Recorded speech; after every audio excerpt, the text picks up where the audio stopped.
Hello students, welcome to Angan Public School. Hope you all are doing great. Student, in today's live lecture of Maths Magic, as you know, we had started chapter number 4, parts and wholes. So let's get started with the video lecture. Student, हमने last lecture में page number 68 तक हमने किया था, तो आज हम यहीं से 68 से कंटिन्यू करेंगे. Sleeping beauty. Have you heard of Kumbhakarna? आपने कुंभकर्ण के बारे में तो सुना ही होगा. द ब्रदर ऑफ रावण, जो रावण का भाई है. He is famous for sleeping for half a year. वो बहुत ज़्यादा फेमस है कि वो पूरा दिन जो 24 आवर्स होता है उसमें आधा वो सोता ही रहता है. हाफ ईयर सोता ही रहता है, पूरे साल में हाफ ईयर सोता है. अगर most people sleep about 8 hours a day, then what part of a day it is. ठीक है, अगर हम लोग जैसे हम लोग कॉमन लोग हैं, हम लोग क्या करते हैं, पूरे दिन में 8 घंटे सोते हैं. तो अगर हम 8 घंटे सोते हैं तो हम डे का कौन सा पार्ट सोते हैं, कौन सा पार्ट हम सोने में निकालते हैं. तो देखो, टोटल हमारे पास कितने 24 आवर्स होते हैं वन डे में. ठीक है, तो 24 अपॉन 8. ठीक है, 24 अपॉन 8, तो 8 1 से 8 एंड 8 3 24. ठीक है, तो 1/3 हम कितना सोते हैं पूरे दिन में, हम 1/3 सोते हैं. So what part of year do they sleep? तो वो कौन से पार्ट में सोते हैं, तो 1/3 हम सोते हैं. ठीक है, अब इसमें पूछा है अगर एक पर्सन है जो 60 ईयर्स का है और वो पूरे 60 ईयर्स में वो कितने साल सोया है, तो पूरे 60 साल में वो कितने साल सोया है, तो वो निकालना है. तो देखो स्टूडेंट, अब हमारा डे का हमारा डे जो होता है 1 डे होता है पूरा 24 आवर का, उसमें 1/3 हम सोते हैं. तो 60 ईयर्स में वो कितना इंसान सोया होगा? अगर 60 ईयर्स का है वो, तो 1/3 अपने क्या करेंगे, उसके साथ मल्टीप्लाई कर दें. 60 मल्टीप्लाई बाय 1/3, 60 1 जा 60 अपॉन 3. तो 60 को 3 से डिवाइड करेंगे तो कितना आ जाएगा, 20 आ जाएगा. कितना आ जाएगा, 20 आ जाएगा. तो 20 ईयर्स एक इंसान सोया है. अगर वो 60 ईयर्स का है तो वो 60 ईयर्स में कितना सोया है, वो 20 ईयर्स सोया है. Okay, now moving on to the page number 69. Kirti shopping list. अब कीर्ति जो है वो शॉपिंग करने के लिए जाती है. शी इज अ कीर्ति, और उसके हाथ में जो येलो कलर की जो लिस्ट है ना, वो उसकी शॉपिंग की लिस्ट है. ठीक है, look at the yellow price list. अब उसकी प्राइस लिस्ट को देखो, यहाँ पे उसकी प्राइस लिस्ट है. सॉरी, ये आपकी उसकी प्राइस लिस्ट है, शॉपिंग लिस्ट नहीं है, उसकी प्राइस लिस्ट है. ठीक है, अब नीचे कुछ क्वेश्चंस दिए गए हैं. पहला जो क्वेश्चन है, अब फर्स्ट में पूछा है student, how much 2 kg of potato cost. इसमें पूछा है जो 2 किलो पटेटो है, 2 किलो टमेटो है, उसका कॉस्ट क्या है. तो स्टूडेंट, पर केजी टमेटो का कॉस्ट क्या है, पहले देख लो. यहाँ पे पर केजी है वो 12 रुपीज है.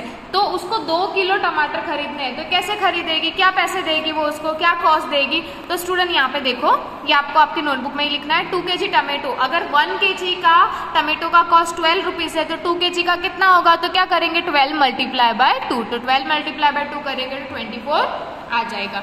अब सेकेंड क्वेश्चन पूछा है, how much does 1.5 kg of potato cost. 1.5 kg potato का कॉस्ट कितना है, तो 1 kg पटेटो का कॉस्ट कितना है, 10 रुपीज है.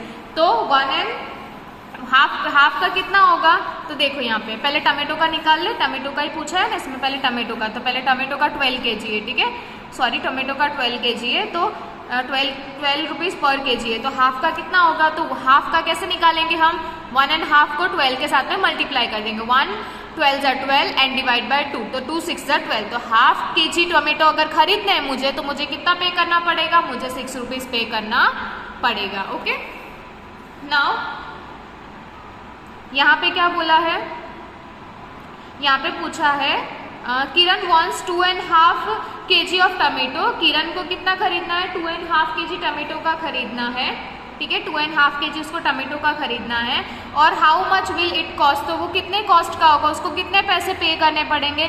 तो स्टूडेंट्स, हम इसमें क्या करेंगे, पहले हम 2 kg का निकालेंगे, क्योंकि 2.5 पूछा है. ठीक है, उसको टमेटो खरीदने हैं, तो उसको कितने पैसे पे करने, पहले 2 kg का निकालेंगे. 2 kg का कितना निकाला था हमने, 24 निकाला था. तो 2 kg का 24 है, और हाफ kg का हमने कितना निकाला था, 6 रुपीज आया था. ठीक है, तो क्या करेंगे, टोटल हम 24 प्लस 6, तो 24 प्लस 6 कितना हो जाएगा, 30. तो उसको 2.5 kg के कितने पैसे देने पड़ेंगे, 30 रुपीज देने पड़ेंगे. ठीक है, डी का देखो, how much does 3.5 kg potato cost. अब 3.5 kg पटेटो खरीदने, तो उसको कितने रुपीज पे करने पड़ेंगे. पहले आप देख लो पटेटो का पर केजी प्राइस क्या है, तो पटेटो का पर केजी प्राइस 10 रुपीज है. ठीक है, तो उसको खरीदने कितने हैं, 3/3.5 kg खरीदने. तो 3.5 kg खरीदने, तो इसमें ही पहले हम वही करेंगे, पहले 3 kg का निकालेंगे.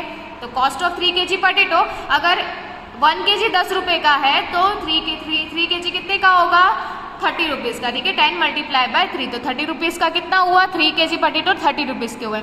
अब हाफ के जी, तो कॉस्ट ऑफ 1.5 kg पोटैटो, 1.5 को हम क्या करेंगे 10 से मल्टीप्लाई कर देंगे, तो 10 मल्टीप्लाई बाय 10 डिवाइड बाय 2, ठीक है। 10 डिवाइड बाय 2, तो 2 5 जा 10, कट कर देंगे तो कितने रुपीज का हो जाएंगे हाफ के जी पोटैटो, 5 रुपीज के। अब टोटल कितने उसको पे कितना करना पड़ा, तो पहले 3 kg का 30 रुपीज और हाफ के जी का 5 रुपीज, तो 35 रुपीज उसको 3.5 kg के पोटैटो के पे करने पड़े हैं। Now e, what is the price of 1.4 kg of carrot, ठीक है। तो इसका कैरेट का प्राइस, तो कैरेट का 1 kg प्राइस क्या है स्टूडेंट, कैरेट का 1 kg प्राइस है 18 रुपीज, 18 रुपीज है।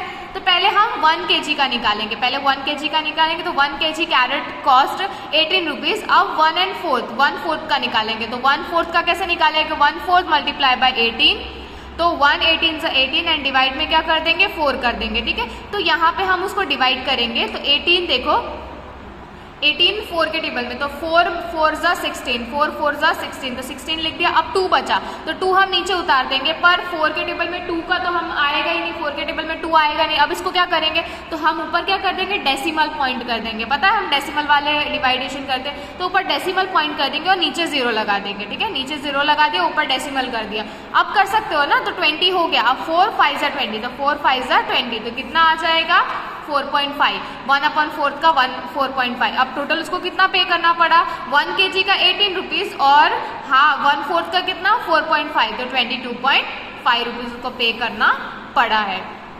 Now he bought a gourd of weight 4 3/4 kg at it cost. अब उसने क्या खरीदा, गॉड खरीदा है, और उसका 1 kg प्राइस क्या है स्टूडेंट, उसका 1 kg प्राइस है 8 रुपीज। अब उसने लिया कितना है, उसने 3/4 लिया है, ठीक है, उसने इतना लिया है, इतना kg लिया है। तो 1 kg का कितना 8 रुपीज है, पहले 1 kg का निकाल लेते हैं। फिर कॉस्ट ऑफ 4 kg, अब 4 kg का निकालते हैं, पहले क्या निकालेंगे हम 4 kg का निकालेंगे, ठीक है। 4 kg का निकालते हैं, तो 4 kg का कितना होगा, अगर 1 kg का 8 रुपीज है, तो 4 kg का क्या कर देंगे मल्टीप्लाई, 8 मल्टीप्लाई बाय 4 32, ठीक है। 8 4 जा 32 रुपीज हो गए। अब 3/4 का निकालेंगे, अब 3/4 का, तो क्या करेंगे 3/4 मल्टीप्लाई बाय 8, 3/4 को क्या कर देंगे 8 से मल्टीप्लाई करें, 3 8 जा 24, 3 8 जा 24, तो 24/4, तो 4 6 जा 24, तो उसको 3/4 के लिए कितने रुपए पे करने पड़ेंगे, 6 रुपीज पे करने पड़ेंगे, ठीक है। अब यहाँ पे देखो, then cost of 4 and 3/4 kg of gourd is 32 + 6, तो 32 + 6 कितना होता है 38 रुपीज, तो उसको 38 रुपीज पे करने पड़ेंगे, ओके। अब नीचे स्टूडेंट्स आपको दिया है, look at the shopping list in Kirti hand, how much will she pay, we have to pay to buy all of this, ठीक है। अब इसके हाथ में एक शॉपिंग लिस्ट है ये वाली, ठीक है, इसको ये वाला सामान खरीदना है, ब्लू कलर का पोटैटो उसको 2 1/4 kg खरीदने हैं, कैरेट 3 3/4 kg खरीदने हैं, गॉड उसको 1 and 1.5 kg खरीदना है। तो यहाँ पे स्टूडेंट जिस तरीके से ऊपर हमने किया था ना, उसी तरीके से आपको इसमें करना है, और ऊपर पर केजी का प्राइस आपको दिया हुआ है, ठीक है। तो आप एक बार ट्राई करना, यहाँ पे आप पूरा आइटम लिखना, पोटैटो खरीदना है, कैरेट खरीदना है, गॉड खरीदना है, ठीक है। उसका नीचे पर केजी का प्राइस, यहाँ पे पास में पर केजी का प्राइस लिख देना। पोटैटो का आ जाएगा 10, कैरेट का आ जाएगा 18 और गॉड का आ जाएगा 8 रुपीज। फिर उसका अमाउंट निकालना है कि उसको कितना कितना केजी खरीदना है, ठीक है। अगर फिर भी आपको नहीं आएगा तो फिर मैं आपको लेक्चर में करवा दूंगी, पर एक बार ट्राई करना आप, ठीक है। नाउ पेज नंबर 70 पे आ जाते हैं, practice time, Rahim's journey, Rahim की जर्नी बताइए। Rahim has to travel 1/4 kilometre to reach school, उसको पहुंचने के लिए इतना ट्रैवल करना पड़ता है। What distance does he travel to go to school and come back home. अब उसको स्कूल जाने तक को लेके अब घर आने तक का, तो उसको टोटल कितना डिस्टेंस ट्रैवल करना पड़ता है। तो इसका क्या कर देंगे हम स्टूडेंट, इसका हम डबल कर देंगे। क्या कर देंगे हम, इसका डबल कर देंगे। कैसे करेंगे मैं आपको बताती हूँ। जैसे देखो 1/4 1 and 1/4, ठीक है, उसको इतना ट्रैवल करना पड़ता है स्कूल जाने के लिए। अब उसको इतना ही ट्रैवल करना पड़ता होगा घर आने के लिए, तो इसका क्या कर देंगे हम, इसका डबल कर देंगे। क्या कर देंगे हम, इसका डबल कर देंगे। तो 1 का डबल करोगे तो 1 का डबल कितना हो जाएगा, 2 हो जाएगा। और 1/4 का क्या हो जाएगा, तो 1/4 + 1/4, तो कितना हो जाएगा 2। 1 + 1 कितना हो जाता है 2 and 4 का 4, तो इतना उसको। अब इसको भी हम थोड़ा कम कर देंगे, इसको कम कर सकते हैं।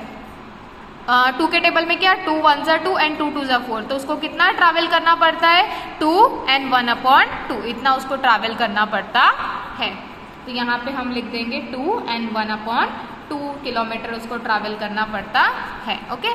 लता bought a pencil and a pen for 7.5 rupees. अब उसने पेंसिल और पेन खरीदी 7.5 रुपीज की। She give 10 rupees. अब उसने शॉपकीपर को 10 रुपए दिए, तो शॉपकीपर ने उसको वापस कितने रुपीज दिए? उसको वापस उसने 2.5 रुपीज दिए। कितने रुपीज वापस किए? 2.5 रुपीज उसने उसको वापस किए। ठीक है, और शॉपकीपर ने उसको कितने पैसे दिए हैं? उसने शॉपकीपर को उसने कितने, एक ½ रुपये का कॉइन दिया है। ठीक है, एक 50 पैसा का दिया है, एक 1 रुपीज का दिया है। तो टोटल उसको कितने कॉइन दिए हैं? 3 कॉइन्स दिए। कितने कॉइन्स दिए उसको? 3 कॉइन्स दिए हैं। ठीक है, ओके, इसमें उसने कितने 1.5 रुपये तो उसने कम दिए हैं पैसे। उसको मिलने कितने चाहिए थे? 2.5 रुपीज उसको मिलने पर चाहिए थे। ठीक है, वहां पे 3 नहीं आएगा क्योंकि उसने उसको कम पैसे दिए। ठीक है, ½ एंड 1 रुपये दिए। ठीक है, ½ और 1 रुपीज दिए, तो उसको कितने मिलने चाहिए थे? 2.5 मिलने चाहिए, तो उसने उसको ½ एंड 1 रुपीज दिए, मतलब 1.5 दिए, तो उसने उसको पैसे कम दिए। ठीक है, at a railway station your attention please, Mangalore express coming from Mangalore and going to Thiruvananthapuram is now running late by ½ an hour. ठीक है, इसमें जो एक अटेंशन स्टेशन पे दिया गया है कि जो मैंगलोर एक्सप्रेस है वो मैंगलोर से आने वाली है और तिरुवनंतपुरम जाने वाली है, पर वो ½ एन आवर लेट है। Oh, the train is late today. The right time is 6:45. और उसका राइट टाइम क्या था? 6:45. 6:45 क्या होता है? 6:45 होता है। क्या होता है? 6:45 होता है। ठीक है, तो वो अभी लेट है, वो जो ट्रेन है वो लेट है। कितना लेट है? तो वो कितना ½ एन आवर लेट है। ठीक है, उसको आना कितने चाहिए था? 6:45। अब वो और लेट है, ½ आवर और लेट है, तो उसका जो एक्सपेक्टेड टाइम है वो हम कैसे निकालेंगे स्टूडेंट? उसका जो एक्सपेक्टेड टाइम है, उसके आने का टाइम है, वो हम कैसे निकालेंगे? तो स्टूडेंट देखो यहाँ पे उसका आने का 6:45 को उसको आ जाना चाहिए था, पर वो कितना लेट है? अभी 30 मिनट्स वो लेट है। कितना लेट है वो? 30 मिनट्स अभी वो लेट है। ठीक है, तो देखो 30 मिनट्स अगर लेट है तो जब हम इसको प्लस करेंगे ना कि 6:45 प्लस 30 मिनट, ठीक है, हम इसको जब प्लस करेंगे तो यहाँ पे क्या आ जाएगा? 5 और यहाँ पे आ जाएगा 7। ठीक है, 75 और 75 आ जाएगा यहाँ पे। तो हम क्या करते हैं स्टूडेंट, ऑलमोस्ट 7 o'clock होने ही वाले हैं, तो हम क्या करेंगे? उसमें 30 मिनट ऐड कर देंगे। ठीक है, तो जब भी हम 30 के ऊपर, जब भी हमारा 60 के ऊपर जाता है, जैसे 60 के ऊपर जाए तो क्या करेंगे हम? उसको 15 में उसमें क्या कर देंगे? 60 माइनस कर देंगे। 60 माइनस करेंगे तो कितना आ जाएगा? 15 आ जाएगा। तो उसका जो अराइविंग टाइम है वो कितना होना चाहिए? 7:15 होना चाहिए। कितना होना चाहिए? 7:15। अब उसका एक्सपेक्टेड टाइम है 7:15, वो 7:15 तक आ सकती है। ठीक है, 7:15 तक आ सकती है। Naja get off a station after 2.5 hour from the station, what time will she get off? ठीक है, उसके स्टेशन उतरने का कितने टाइम में उतरेगी वो स्टेशन? वो स्टेशन 2.5 hour में उतरने वाली है स्टेशन से। ठीक है, वो स्टेशन पे उतरने का उसका टाइम दिया गया है। और आपको जो पता है कि ट्रेन जो है वो आधा घंटा लेट आने वाली है। ठीक है, आधा घंटा वो लेट आने वाली है, तो उसको कितना टाइम लगेगा वहां तक पहुंचने के लिए? तो 2.5 मतलब 2.5 hour तो उसको पहुंचने में लग जाएंगे। और ट्रेन कितना लेट है? तो ट्रेन कितना लेट है? ½ hour लेट है। तो क्या करेंगे? 2:30 को हम 7:15 से प्लस कर देंगे, तो उसका जो उतरने का टाइम होगा वो कितना होगा? उसका पहुंचने का टाइम 9:45 हो जाएगा। क्या हो जाएगा? उसके पहुंचने का टाइम 9:45 हो जाएगा। अब नीचे दिया साजी विल टेक, उसको साजी को 5 घंटे इरनाकुलम पहुंचने में लगेंगे ट्रेन से। At what time will he reach there? अब उसको कितने घंटे लगेंगे वहां पहुंचने में? जैसे कि आपको पता है कि ट्रेन लेट है, ट्रेन कितना लेट है? ½ एन आवर ट्रेन लेट है, तो उसको कितना टाइम हो जाएगा? उसको बच जाएंगे 12:15। 12:15 पे वो पहुंच जाएगा। कितने बजे पहुंच जाएगा? 12:15 पे पहुंच जाएगा, क्योंकि जो ट्रेन है वो कितना लेट चल रही है? वो ½ एन आवर लेट चल रही है। तो 5 hour में हमने क्या कर दिया? हमने 7:15 को प्लस कर दिया, तो 12:15 में वो उसकी जो ट्रेन है वो वहां पे पहुंच जाएगी, वो वहां पे पहुंच जाएगा। ठीक है, तो ये हमने यहाँ पे फिनिश कर दिया स्टूडेंट्स। अब हम मैथ्स की वर्कबुक में स्टार्ट करते हैं, चैप्टर नंबर 4। ओके, तो देखो हमारा जो पेज नंबर है वो 49 से स्टार्ट हो रहा है, पार्ट्स एंड होल्स। ठीक है, क्वेश्चन नंबर 1 में divide the given rectangle into 6 equal part. आपको इसको 6 इक्वल पार्ट में अलग अलग वेज में आपको इसको डिवाइड करना है। तो फर्स्ट वाले 4 रेक्टेंगल्स को मैंने इस तरीके से डिवाइड किया, तो आप भी इस तरीके से इसको डिवाइड कर देना। ठीक है, इस तरीके पर उसके जो पार्ट है वो इक्वल होनी चाहिए। अगर ये 1 सेंटीमीटर तक का है तो आपको दूसरे पार्ट भी 1 सेंटीमीटर वाले ही बनाने हैं। उसका जो पार्ट है वो इक्वल होना चाहिए। नाउ सेकंड में divide the given square into 4 equal part. अब जो स्क्वायर दिए है ना उसको आपको इस तरीके से इक्वल पार्ट में डिवाइड करना है। ठीक है, तो स्क्वायर को मैंने एक इस तरीके से किया है, एक इस तरीके से 4 इक्वल पार्ट में डिवाइड किया है, एक इस तरीके से किया है और एक इस तरीके से वर्टिकल लाइंस में किया है, एक हॉरिजॉन्टल लाइन में किया है। ठीक है, तो आप इस तरीके से कर देना। क्वेश्चन नंबर 3 में दिया है divide the given triangles into 3 equal parts in different way. और ट्राइंगल को भी आपको इस तरीके से डिवाइड करना है, मैंने आपको टेक्स्ट बुक में भी ये करवाया था, ठीक है। तो आप इस तरीके से 4 ट्राइंगल्स को इससे अलग अलग वेज में जैसे मैंने आपको दिखाया है वैसे आप उसको डिवाइड कर देना, बट उसके इक्वल पार्ट्स होने चाहिए, ये आपको ध्यान में रखना है, ठीक है। State what part of the figure given below है शेडेड। अब इसमें जो पार्ट आपको जो फिगर दी है ना उसमें आपको शेडेड पार्ट बताना है। तो इसमें क्या होता है student, total part upon shaded part. क्या होता है, जो पहले हम क्या करते हैं, पहले हम पूरा टोटल पार्ट काउंट कर लेते हैं, ठीक है। उसके ऊपर क्या लिखते हैं हम, जितना पार्ट शेड होता है ना उतना ऊपर लिखते हैं। जो जैसे देखो यहाँ पे टोटल आपको पूरा का पूरा एक फिगर दिया है, इसमें टोटल पार्ट कितने हैं, तो पहले टोटल पार्ट को काउंट कर लेते हैं, ठीक है।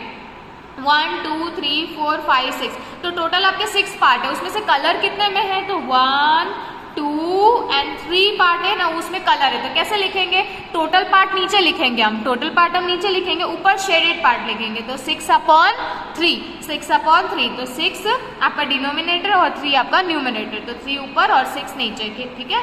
अब सेकंड में भी ऐसा है, टोटल कितने पार्ट दिए हैं इसके अंदर, फिगर में कितने पार्ट है, 1 2 3 4 5 6 7 8 9, टोटल 9 है। उसमें शेडेड पार्ट कितने हैं, यहाँ पे 1 शेडेड है, यहाँ पे 2 शेडेड है। तो कैसे लिखेंगे, 9/2। ओके, नाउ 3 नंबर में देखो, टोटल इसमें कितने स्क्वायर, छोटे छोटे स्क्वायर कितने दिए हैं, तो 1 2 3 4 5 6 7 8 9 10 11 12 13 14 15 16 दिए। अब उसमें कलर कितने पार्ट में, 1 2 3 4 5 6 7 8 पार्ट में कलर। तो कैसे लिखेंगे, 16/8, ठीक है।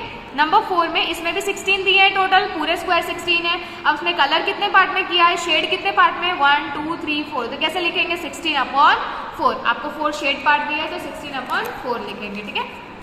नाउ नंबर 5 में देखो, 5 में आपको इस तरीके से एक शेप दिया है और वो इनकम्प्लीट दिया है, पहले उसको कंप्लीट करना है। इक्वल पार्ट में पहले आपको लाइन ड्रॉ करके कंप्लीट करना है, उसके बाद में आपको निकालना है। तो टोटल कितने पार्ट्स है इसके अंदर, टोटल पार्ट है आपका 8 और उसमें शेड कितने में दिया है, शेड 1 में ही दिया है। तो 8/1 कितना लिखेंगे, 8/1। यहाँ पे 6 दिया है, टोटल आपको 6 बॉक्स दिए हैं, एक बॉक्स में आपको शेड करके दिया है, ये मैंने लाइंस बनाई है, आपको भी लाइंस बनानी है, ठीक है। टोटल 6 दिया है, तो 6 में से कितना शेड है, 1 पार्ट शेड है। तो कैसे लिखेंगे, 6/1 लिखेंगे, ठीक है। 7 नंबर में देखो, टोटल कितने स्क्वायर्स है इसके अंदर, मैंने इस तरीके से इसको बनाया है पूरा फ्रेम, ठीक है, थोड़ा ग्रिड बनाया है पूरा का पूरा। तो टोटल 16 ग्रिड है इसमें, कितने बॉक्सेस है इसमें, 16 बॉक्सेस है। 16 में से कलर कितना किया हुआ है, शेड कितना किया हुआ है, तो 2 पार्ट शेड किया हुआ है। तो कैसे लिखेंगे, 16/2 लिखेंगे, ठीक है। 8 नंबर में देखो, टोटल कितने पार्ट्स है इसके अंदर, 15 है। इस तरीके से मैंने इसको लाइन ड्रॉ कर दी है, जो हमने टेक्स्ट बुक में भी किया था, ठीक है। तो टोटल 15 है, टोटल 15 बॉक्स है, उसमें से कलर कितने पार्ट में, 1 2 3 4, तो 15/4, ठीक है। अब यहाँ पे आपको कलर करना है स्टूडेंट, जितना आपको नीचे इंस्ट्रक्शन दिया है ना उस अकॉर्डिंग आपको यहाँ पे कलर करना है। तो पहले आपको क्या बोला है, टोटल पार्ट्स काउंट कर लो पहले, टोटल कितने पार्ट्स है, 5 होने चाहिए आपके, टोटल 5 पार्ट्स होने चाहिए, ठीक है। तो 5 टोटल पार्ट्स है, उसमें से 3 ब्लू करने हैं आपको, 3 कलर कितने करने, ब्लू। तो यहाँ पे जितना मैंने इसे लाइंस बनाई ना उसमें आप ब्लू कलर का कर देना, ठीक है, उसमें ब्लू कलर आप कर देना। इसमें भी आपको कलर करना है। टोटल आपको कितना बोला है, टोटल पार्ट कितने, इसमें पहले टोटल पार्ट गिन लेते हैं। तो है देखो 1 2 3 4 5 6 7 8, टोटल 8 है। उसमें कलर कितने में करना है, 5 में आपको कलर करना है। तो इस तरीके से आप 5 पार्ट में रेड कलर कर देना। उसमें कलर भी दिया है स्टूडेंट, तो देख के कलर करना, ठीक है।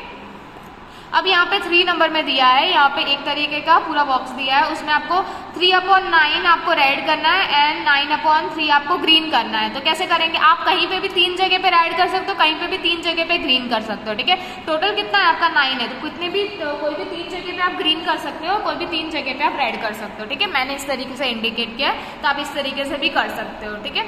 अब स्टूडेंट हम 4 वाला कर रहे थे लाइव लेक्चर में, बट हमारे पास टाइम नहीं था, टाइम ओवर हो गया था, तो मैं इसको नेक्स्ट लेक्चर में कंटिन्यू करवाऊंगी, ठीक है। तो आपको 3 नंबर तक यहाँ तक आपके वर्कबुक में कंप्लीट करना है और टेक्स्ट बुक में भी लिखना है। जो नोटबुक में दिया है वो आपको नोटबुक में फिनिश करना है, ओके स्टूडेंट। तो नेक्स्ट लेक्चर में हम आगे से कंटिन्यू करेंगे from page number 50 and question number 4 से, okay student. So till then stay home, stay safe and keep learning.